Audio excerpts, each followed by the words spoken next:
Welcome back to AskAPop. Today we're talking about giving up or gaining something for Lent. Now, I don't think it's any big secret to let you all know that I'm a Christian. That is kind of what this site is about, after all.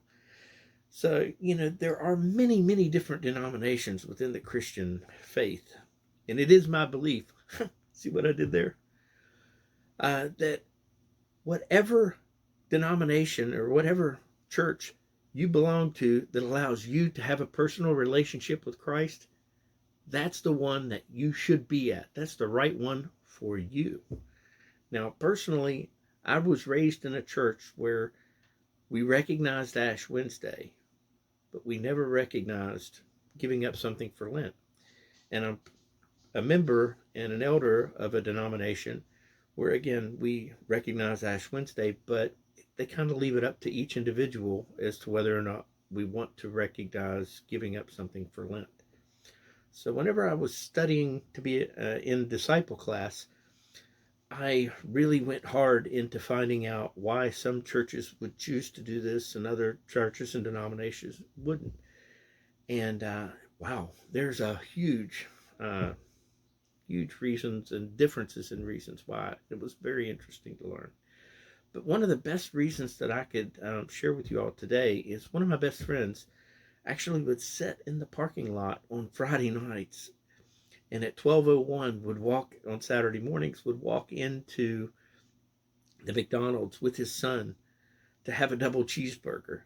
And I thought that was the best way in the world to to set home the importance of Lent, while at the same time having a fun tradition with his son, because it showed how important it was in for his faith to not have meat on Friday, but it was also a way to make it something fun, and it sent home that message for him and his son. So I thought that was wonderful and a wonderful way to do that with him, and I applaud him for doing that. And while praying for this AskAPop today, I started thinking about different ways to not only make a meaningful way to uh, abstain from something, but also what we could do to enrich ourselves at the same time. And I thought, how about every time we thought about what we were abstaining from, how about thank God, use that time and as a reminder to thank God about what He gave us. So the pictures that I'm using today are pictures that I took from the Holy Land. A couple pictures of the desert, one of me in the River Jordan, and one of a picture of Jesus where it said that He performed the miracle of the feeding of the 5,000.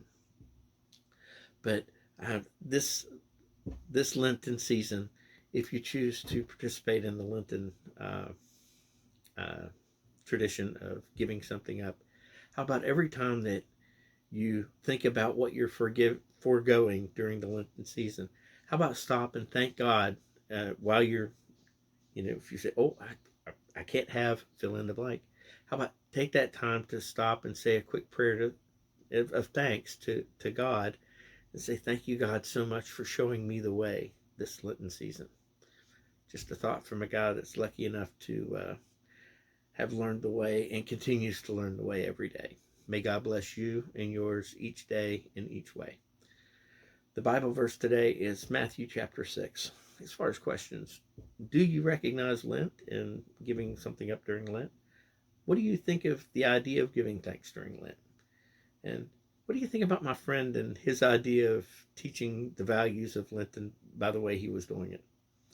Do you agree that it's a good lesson was a good lesson for his child, or do you think it was disrespectful? God bless you. Have a great day.